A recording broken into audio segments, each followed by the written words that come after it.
it's one of the most powerful things. If you really want to see your business double and grow and see the opportunities around you, build in thinking time. Now, that might be, you look at the day of the week that you said, that it might be Friday afternoon, it might be Monday afternoon, but don't let that thinking time go to anybody, because that's your thinking time to step back out of the business and look in. And look at all these things, what's working, what's not working, what do we do that's radically different. But I can honestly say to you, what takes leaders from great to outstanding, the outstanding, they've always have thinking time in their diary. Absolutely. Daily thinking time, if yes, absolutely. I have daily thinking time in my diary. So one of the habits I've had for about 30 years is, I'm a 5:05 person. That's the time in the morning. No matter where I am in the world, I'll wake up at 5:05. I'm not saying you have that. It's just that when my children were young, the only time I could get with running a business was to get up in the morning early, because even the goldfish would be asleep. So we'll talk about that when we do habits. I'm not saying that you have to get up at 5:05, but what I'm saying is, this is the sentence: how you start your day is how you will live your day. And if you get that thinking time in the morning before you head out into the world, as they say, it just somehow really, really balances your day out. Last question. Do you set an agenda for what you're going to think about in your thinking time, or is it just pure open? Okay, so I'm going to give you the secret of what I do. Sometimes I do, and sometimes I don't. So this is the other golden nugget. It's great when you work with leaders across the world, because my question to them always is, what do you do? How do you do it? Tell me so as I can tell everybody else. There's a guy called Patrick Rove, and he has 5 companies across the world. And he reckons the secret to his success is how time. So I have a how diary, okay? So all I do is I write in the middle of it, how. And then I think of what's my biggest challenge. Do you see what I mean? What's my biggest challenge? How am I going to overcome this? So my thinking time is looking at ways in how I'm going to overcome it. It's not why. Simon Sinek is very good with the why, it's how. And again, coming back to engaging your people, one of the best ways is when your people come to you for the answer, say, well, how would you do it? How would you do that? Tell me more. How would you do that? And then what you start to do is they're becoming accountable.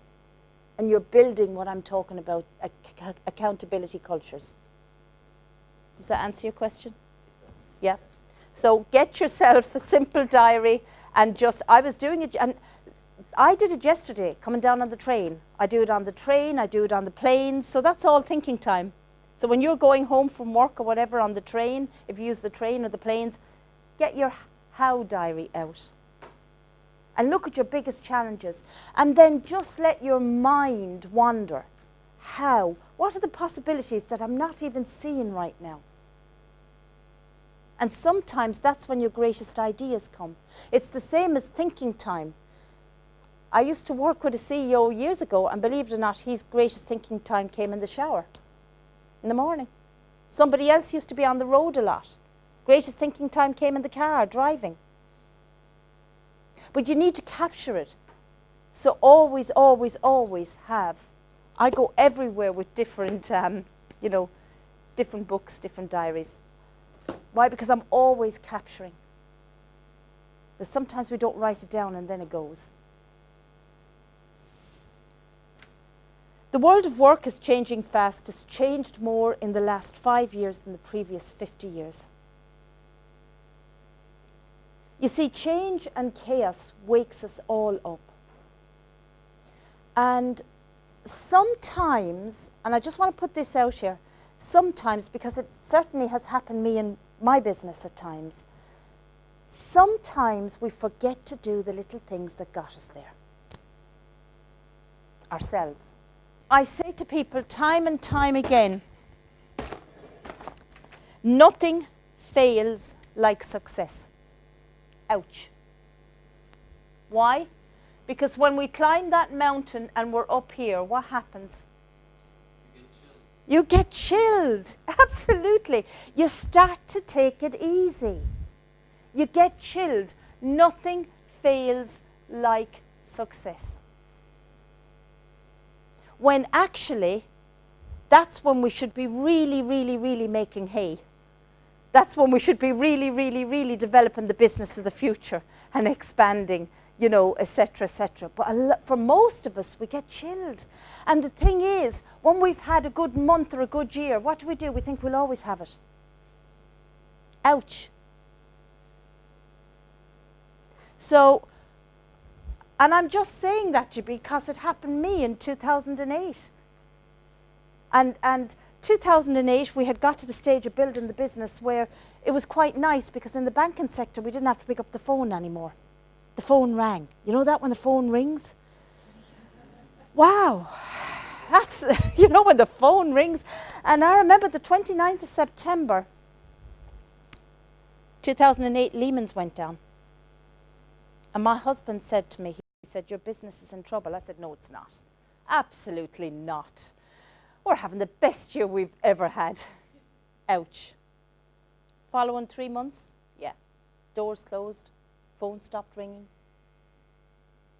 Yeah. I had to take time out like never before and step back and ask myself some of those questions that I'm asking you right now this morning. What are we doing? What's working? More importantly, what do we need to stop doing? And I know I've brought in the radically different this morning because I think we do need to look at what can we do walking into this future that's radically different.